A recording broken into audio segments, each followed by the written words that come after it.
In this video, we'll be walking you through how to make payments on your student account. All fall enrollment payments are due on July 15th, and we will also talk through payment plan options available to students, parents, and families.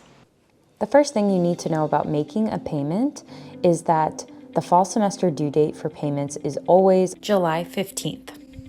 And if you're starting in the spring semester, that due date is always December 15th. Our Student Accounts Office is aware that paying your account balance in full isn't always possible. Because of this, WPU offers several payment plan options to help pay your balance in monthly installments.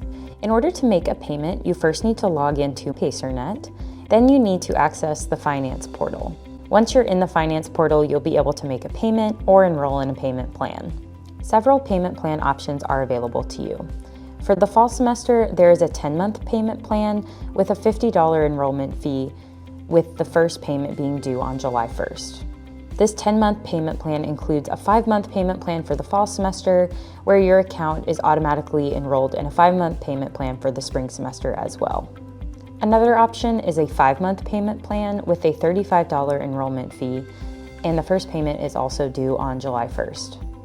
And the last fall semester option is a 4-month payment plan with a $35 enrollment fee that the first payment is due on July 15th. If you enrolled in the 10-month payment plan for the fall semester, you don't need to enroll in another spring semester payment plan because you're automatically enrolled in a 5-month payment plan. If you're enrolling in the spring semester, however, you will need to choose between the 5-month payment plan or the 4-month payment plan. Both have a $35 enrollment fee, but the 5-month payment plan, the first payment is due on December 1st, while the 4-month payment plan, the first payment is due on January 1st. Once there are charges on your student account, there will be payment plans available for you to choose.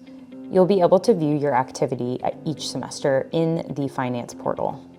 If you're a student where a guest might be covering a payment for your education, there is an alternate way to make a payment without having to log in to the finance portal using your student information. In order to do this, you need to go to williampeace.info/studentaccounts, and you'll need the 5-digit Pacer ID number for the payment, so make sure the guest has that ID number. Our Student Accounts Office is here to help you during your semester, so please contact them if you have any questions or if you need further assistance with making a payment or enrolling in a payment plan. You can always email them at studentaccounts@peace.edu.